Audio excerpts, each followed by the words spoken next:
400 quid if you lose some weight. Roy, very good morning to you. What do you reckon? Good morning, Mike.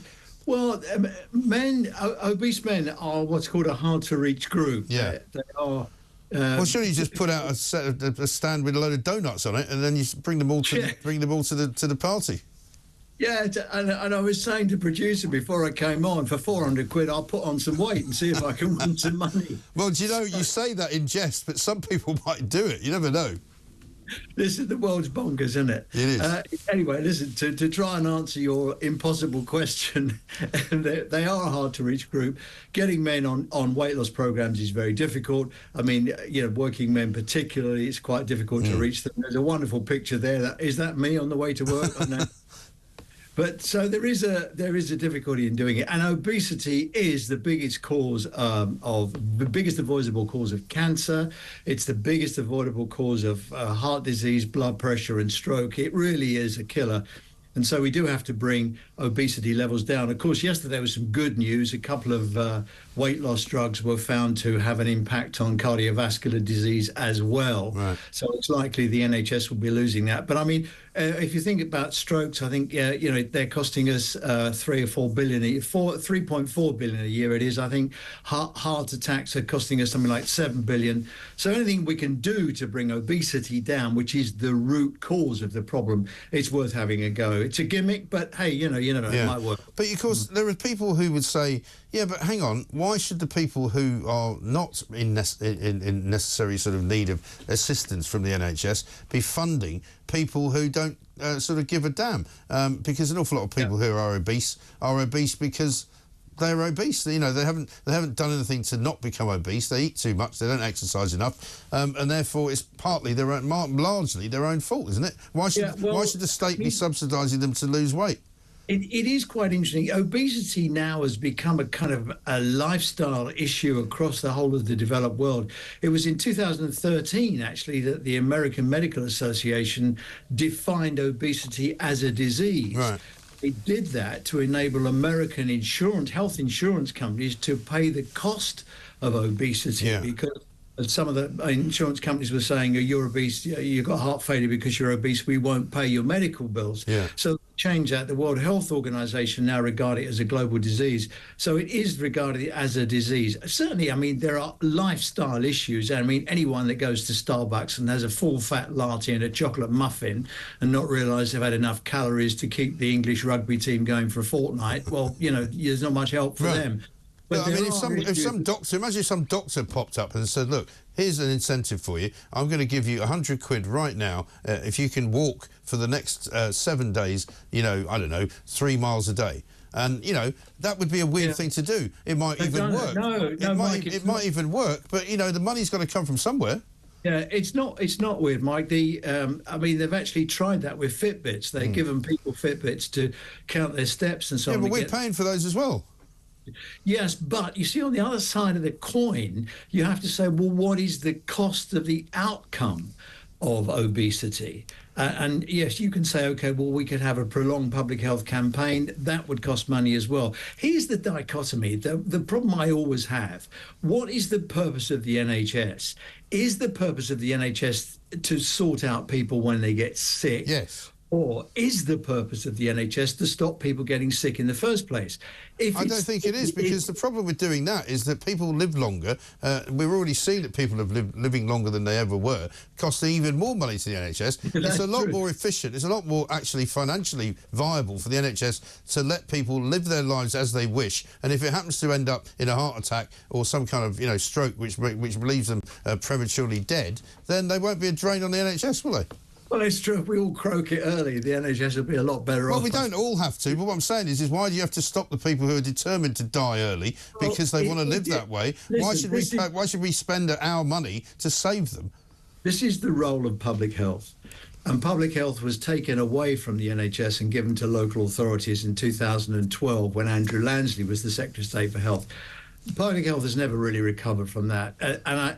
Does society, not just the NHS, but does society have a role in persuading us to lead healthier lives, keeping us healthy? I don't think it does. I really don't. I think people have a right to do whatever they want. If they want to be overweight, if they want to do dangerous drugs, if they want to risk being arrested for doing things which are illegal, if they want to drink too much and get their liver screwed up, generally speaking, I think we live in a democracy in which you should be allowed to do that, surely? Well, it's a complicated rabbit hole to go down. I tell you, there was a debate, I was involved in a debate some years ago now, where they were saying, if people do drugs or they do harmful things, they should pay for their health care. So then I said, okay, what about the guy that plays squash 3 times a week, right, and ruptures his Achilles tendon playing squash? Should he pay for the repair to his Achilles tendon? And of course, you get into, don't go there. It's too complicated. I always go there, Roy, because it's what I do. But here's the point. The bottom line is that, of course, we all pay. We already do. This is the same argument I have with people all the time. The great thing about the NHS is it's free. It's not free. 25% of my income tax goes to the NHS, and I pay quite a lot of it, and so do quite a lot of other people. And so, in fact, but when I go to use the NHS, it's not really available to me, so I may go private, in which case that's doing the NHS a favour. You know what I mean? There's all sorts of swings and roundabouts, and I think, you don't offer people money not to commit crime, so why would you offer people money not to eat donuts? Well, I mean, you were talking earlier, your interesting conversation with the guy about knife crime. Yeah. He was talking about knife crime. In a sense, he was talking about not paying kids not to carry knives, but putting things in place to distract them from the attraction of carrying. That comes with a cost as well. Everything comes with a cost. Then we get into the very deep philosophical question about what is the role of society. I take your point, and it's a very valid one. I disagree with you, though, because I think the role of society, and unfortunately we've seen this ever since COVID, it's got worse, that the government would love to be able to give you instructions on how to live your life from the minute you wake up in the morning to what you should eat, where you should go, how you should get there. You put on the Transport for London app now, the first thing it tells you is how to walk to where you want to go. We've been doing a story this morning about a Cambridge roundabout, which is designed to dissuade people from driving. I'm not interested in living in a country where I'm being told what to do every bloody minute of the day, thanks. Well, I'm quite sure the viewers and listeners are going to block up your lines with their thoughts about it as well. But, you are. It's a very interesting topic. And, where does the state begin and where does it end? Right. And that's above my pay grade, I think. OK. Well, let's do something that's not above your pay grade. Boris Johnson, from 2019, said this. What we're committing to is a programme of 40 new hospitals, starting with 6. You're absolutely right. But this one here in North Manchester General Hospital, it's a fantastic institution. Talking to the doctors, the nurses, the staff, they're doing an amazing job, but they're doing it in buildings that were built in 1870. So that is a plan that will cost, I think, about 500 million. We're embarking on that plan now. We're giving the go-ahead. Now, see, this to me, Roy, is what the NHS should be doing and what the government should be doing. Build more hospitals, make the facilities better for people so that they can access them and they can use them when they want. Boris Johnson's hair was very short there. Takes you back, doesn't it? I don't know what the status... It was before COVID. We could still all go to the barbers. Yeah, well, exactly right. Now, that 40 new hospital programme, which, as he rather blithely said, was started with 6, has now apparently been beset by delay and indecision. Very much like an awful lot of stuff in the NHS. It was always beset. I remember when he first made that announcement, he made it on the steps of Downing Street, if you remember. He stood at the lectern and said what he was going to do. And when he said he was going to build 40 new hospitals, I stopped and I thought, what have I missed here? Have I missed a policy document? So I had to ring round, the people that I'm in contact with the NHS, and they said, we don't know. We had no idea. Nobody had any idea. No one, not in the Department of Health, NHS England, and in the hospitals, none of them had any idea that he was going to make that announcement. Now, as it turned out, 8 of the hospitals were already underway. Since then, 7 have been added because they're falling down, the so-called RAC hospitals, the aerated concrete. Oh, yeah. hospitals being propped up by scaffolding. And of course, the rest of it is beset with all kinds of problems. The person leading, well, first of all, the 40 hospital program was a standalone unit in the Department of Health. It was then merged into NHS England. The person running it is leaving, and they've had umpteen goes at trying to replace the person running it, and they can't find anybody to do it. And this is a wider issue in the construction industry, and I'm sure viewers and listeners will tell you about this from their own experience. But the construction industry is chock-a-block. It's plagued with short supply. I mean, I know it's a silly thing to say, but you can't buy scaffold boards these days because they come in from Germany, and they're really expensive.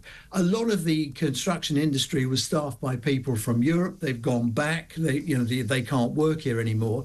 The construction industry is having a really difficult time with the building programs, and the NHS has had a terrible trouble getting this off the ground. Not only that, if you want to build a new hospital, you've got all the problems with the design, the planning, the acquisition of the land. I mean, it's a very complex thing, and to do it in 10 years, 40 in 10 years, it was just bonkers. Well, have they built any?